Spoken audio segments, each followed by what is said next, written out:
Right, so thank you very much everyone for joining us here again for this post-match press conference following India versus Namibia. We're joined by India head coach Ravi Shastri.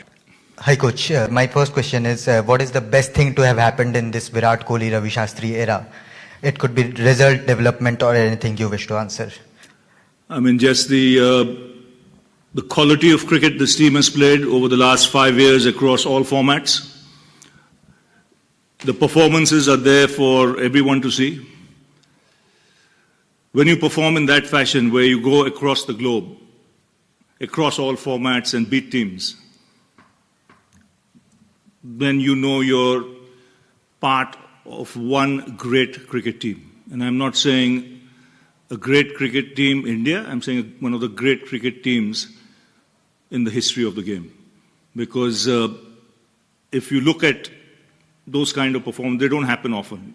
You've got to have a bunch of players who are fit, hungry, fearless, have the quality, have the belief, and then to stay fit so that you can play those 5 years together and go across the globe and perform everywhere. I mean, if you look at, if you want the real highlights, nothing beats Australia. England, you know, we are up in the series. It'll be the longest time we'll be up in the series, you know, till next year. I might be commentating on that game, for all you know. But I'll keep that 1 year, you know, it feels good. But white ball everywhere. You know, you beat West Indies in the West Indies, you've beaten Sri Lanka and Sri Lanka, good team. So all round, it's been fabulous. You know, yes, we are disappointed with the result in the first 2 games here. And let's be honest, I'm not here to make any sort of excuses. We lacked the daring in the second game against New Zealand. I know the toss was important, and as you've seen in the last 3 games, how important it is.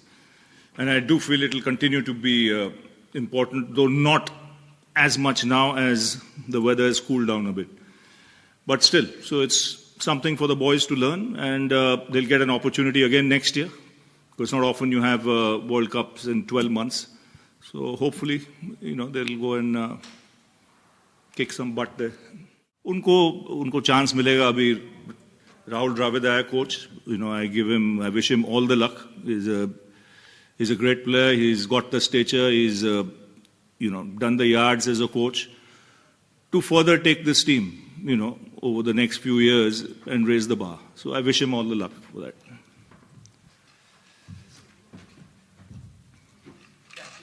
Hi, Coach. We've often heard this team say that they have each other's backs and also seen them stand up for each other in criticism. Is it something that you saw organically develop in this outfit, or was it something you and Virat actively worked towards achieving? We actively worked towards this team. We wanted trust in that dressing room. That's the only way you can get each other's back. We needed communication. We needed no finger pointing, you know, at each other. We needed the word "I" to be thrown into the dustbin, and the word "we" coming in, and created a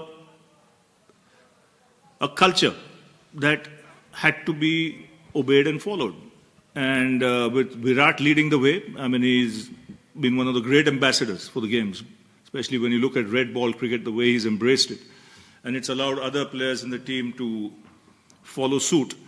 You know, you got to give credit where it's due. So it's a team culture which was impressed upon the team to follow, and they followed it to the hilt. You know, they played fearless cricket around the globe. And one thing I would say, this is not an excuse, but this is a fact.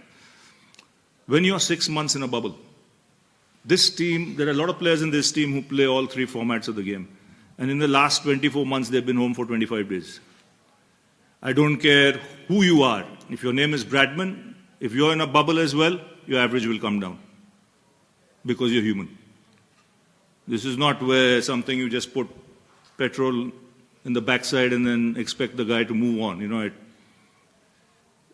in overdrive. It doesn't happen that way. So I think it's tough times. That's why I say, in life, it's not what you accomplish. It's what you overcome. And that's what this team has done. They've shown the drive to hang in there, no complaints, but sooner or later, you know, the bubble will burst. So you've got to be careful. Coach, you touched upon the bubble fatigue factor. Just taking that on, from a management perspective, did you try and reach out to the administration in order to possibly get some sort of a break for some of these guys ahead of a World Cup?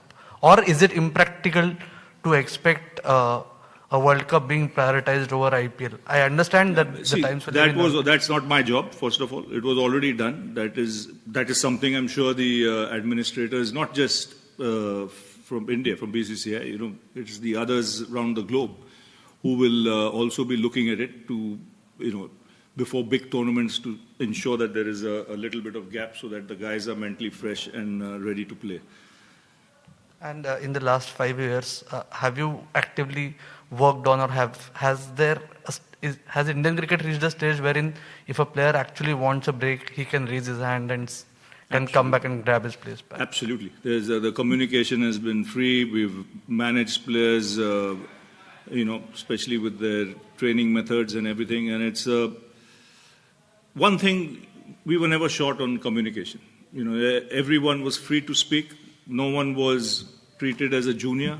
There was no senior and junior on this side. Everyone had the freedom to express himself. And I think it's been one heck of a journey for me, personally. I know it's my last day in the dressing room. I just spoke to the boys. But I'd like to thank the BCCI, for giving me this opportunity, believing that I could do the job. And, I wish the coach coming after me all the luck. And I must thank in this also, all the committees that were there in picking me as the coach, including, Vinod Rai and his team for some time, the COA. So I'd like to thank all of them because they were all part of the journey. But one man I'd like to give special mention to. His name is N. Srinivasan. He was the man who insisted that I do this job in 2014. In fact, I didn't have the belief I could do this job. He seemed to have more belief in my ability than I had. And I hope I haven't let him down. So if, sir, you're listening, I got the opportunity and I did my work without any agenda. We'll take a few questions on Zoom now. Shamik Chakravarti.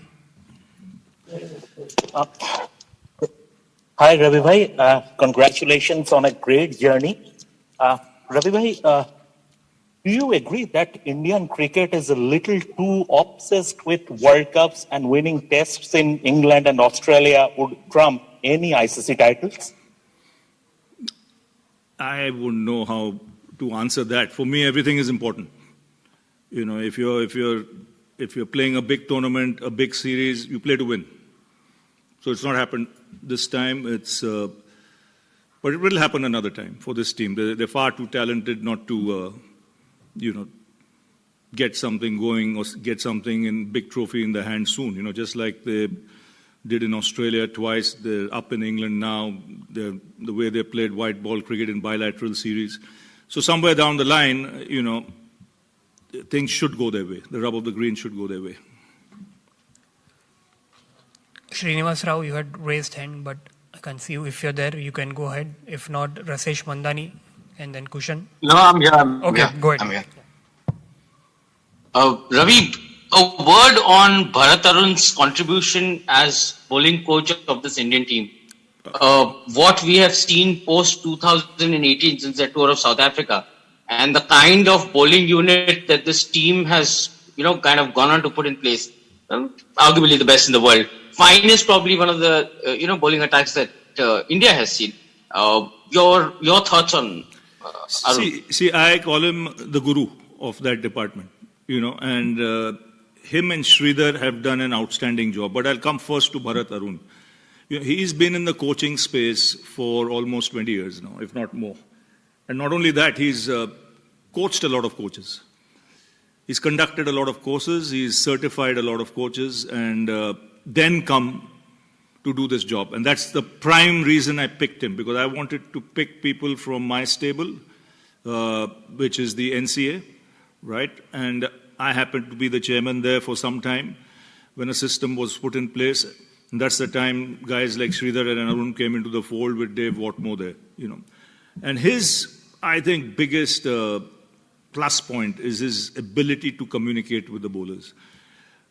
He will not change anyone's technique for the sake of it unless he has a solution or unless he explains to the guy why he should do it. No, for the sake of doing it, he won't. He instilled professionalism in a unit by his communication skills to let them know that this is what we expect from a bowling team, not a bowling individual. Now, that is not easy. So that is something specific that he did. He ensured that that happened. And then I'll go to Sridhar, who I think is one of the best fielding coaches in the world. You know, he is outstanding. All I had to tell him was, I want this to be one of the best Indian fielding sides ever. That was my diktat to him. And I said, in every match, I want to see the bar raised. There was no messing around. It had to be done. And similarly with Arun, as far as professionalism came to bowling as a unit. It took time, but it happened. Hence the results. Ravi, a couple of questions from my side.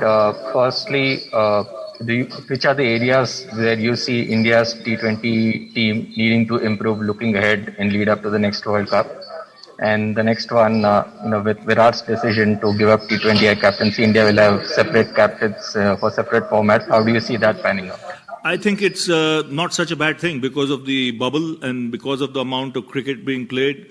The players need to be rotated around and given the space they need to spend some time with their families, see their parents.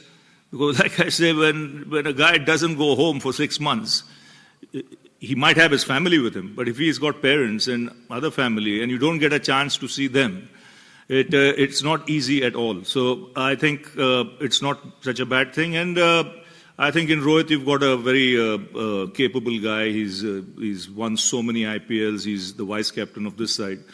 He's ready in the wings, to take that job. And as far as the T20 team goes, I think we'll always have a strong team. We might have not won this World Cup, but I think going forward, you'll continue to have a very strong team because the IPL throws a lot of young players, into the mix. And Rahul will have his own ideas on how to take this team forward, and I see it still being a very good team. We'll take last few questions. Kushin Sarkar, Prakash from Crickbus, and then Venkat Krishna. Hi, Ravi bhai. Yeah. My question is, looking at Hardik Pandya, how it panned out, his fitness and everything during this World Cup, do you see a space for a few more all-rounders probably so that there is not much over-dependence on probably one guy like Hardik Pandya? No, I think it always helps when you have, one or two players in the top order who can bowl. We've always had that in the past. Unfortunately, we don't have too many now, so that might be the way to go.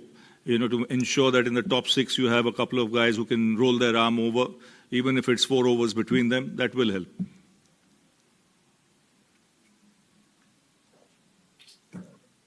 Ravi, in the lead up to the 2016 T20 World Cup, the Indian team played a lot of series together. Like they had a lot of time to get the team to play together in a lot of series. That's something that's not happened before this particular event. Do you think that has had an impact on the performances? They have played IPL, but it's not been together.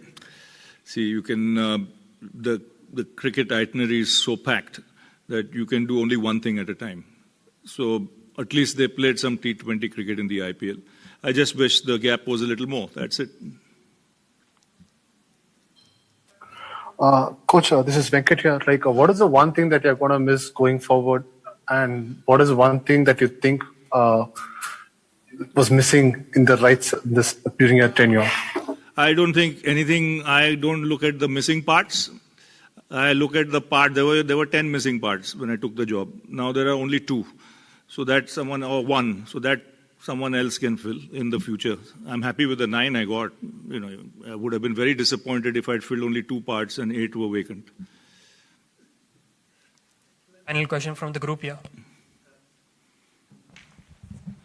Coach, you have seen some great highs and lows as well in your career. But on emotional quotient, how emotional is this particular day for you? Very emotional because I've been part of this team for 7 years. They're a great side. I'm telling you, we don't say that too often. It's one of the great sides to have played, cricket at the highest level in the history of the game, when you look all round. So let's not take anything away from that. And for me to be part of that journey with the boys, and for the boys to respond and raise the bar in that fashion, leaves you going from the dressing room emotional, but a very proud man. Thank you very much, everyone. That Thank concludes you. today's press conference. Thank you. I have been the cricket press